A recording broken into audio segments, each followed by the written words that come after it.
ស្រីបងប្អូនទាំងអស់គ្នានេះគឺជាតាមផ្លូវចេញពីខ្លោងទ្វារឆ្នាំងដីឆ្ពោះទៅស្រុកអង្គរធំបងប្អូនគេហៅភូមិនគរក្រៅនៅជាប់នឹងក្បែរនឹងទីលានបញ្ជុតលំរៃហើយនឹងប្រាសាទបាយ័នបងប្អូនផ្លូវបេតុងនេះគេទើបធ្វើបងប្អូនស្អាតមែនទែនតាមពិតផ្លូវនេះពីមុនមានផ្លូវរួចជាស្រេចហើយផ្លូវនេះផ្លូវលំផ្លូវគ្រួសតែឥឡូវនេះគេចាក់បេតុងស្អាតមែនទែនផ្លូវនេះបើនិយាយទៅឆ្ពោះទៅវងធំចាក់ឡើងទៅប្រាសាទនាគព័ន្ធដូចគ្នា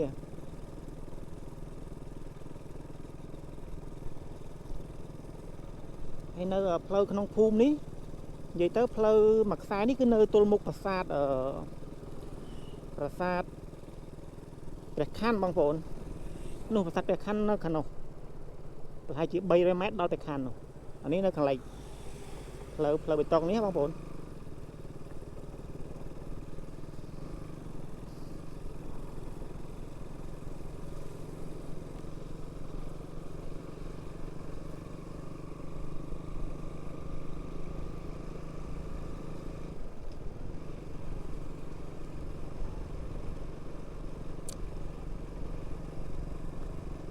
ទេសភាពនៅស្រុកស្រែនៅភូមិនគរក្រៅនេះស្អាតមែនទែនបងប្អូនខៀវស្ងាត់តែម្ដង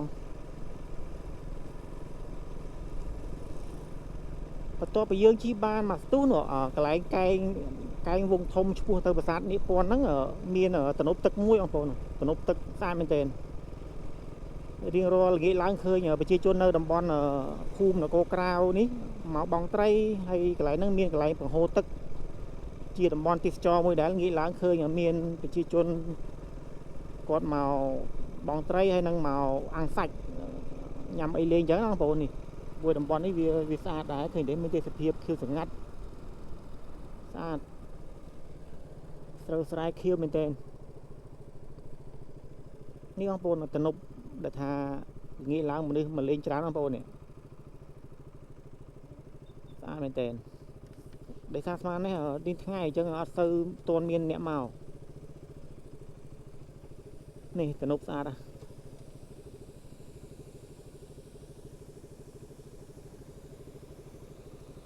បង្ហូរទឹកមួយបង្ហូរទឹកពីរនោះទៅនាគព័ន្ធបងប្អូនវងធំភូមិទៅភូមិបដាដែរ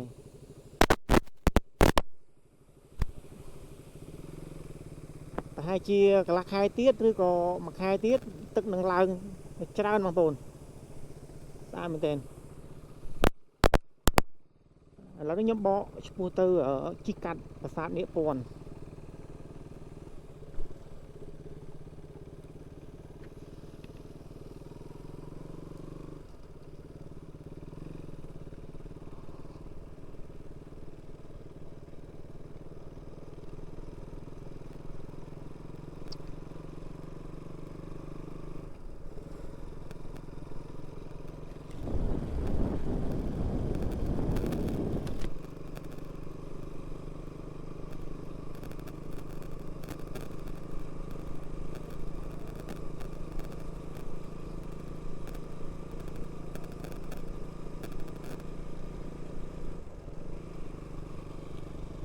ទេសភាពខេត្តវាសាពិតជាស្អាតមែនទែន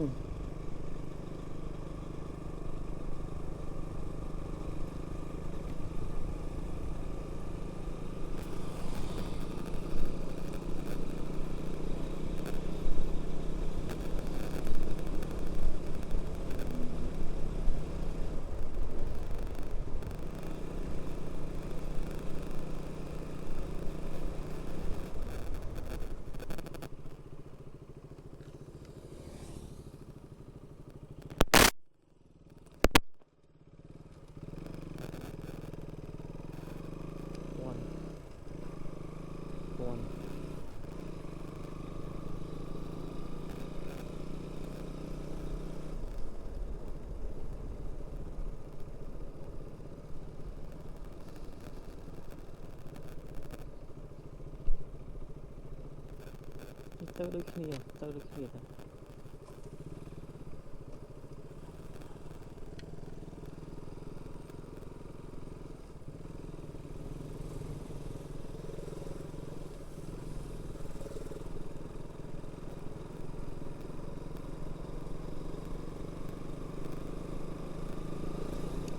នៅកន្លែងទឹករាំងភ្លៀងបងប្អូនតិចមែនទេ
Say everyone.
noise នៅនេះទឹមរាំង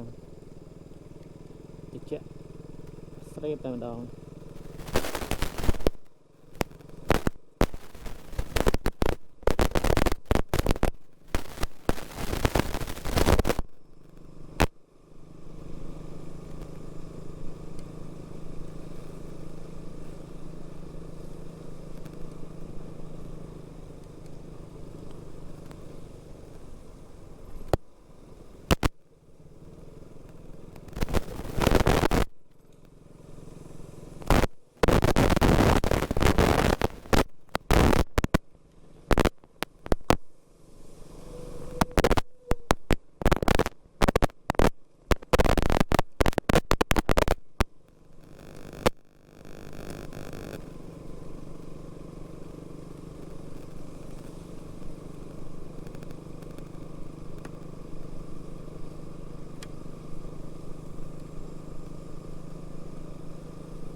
ជួសជុលបានថាជាកន្លះខែជាងខ្ញុំជួសជុលហ្នឹងហើយជួសជុលព្រោះពីមុនស្ពានតូចអញ្ចឹងទឹកហូរអត់តាន់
គឺជាប្រាសាទមីបុនខាងកើតបងប្អូន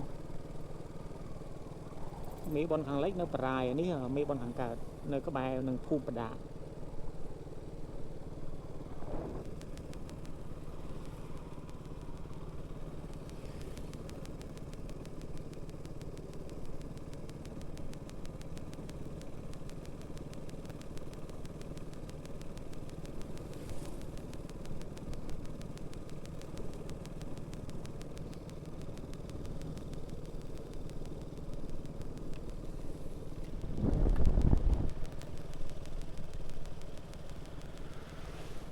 ឡូវនេះខ្ញុំជិះចូលភូមិដាខ្ញុំនឹងធ្វើវីដេអូថតវីដេអូភាគបន្ទាប់បងប្អូនបាយបាយជួបគ្នានៅវីដេអូក្រោយ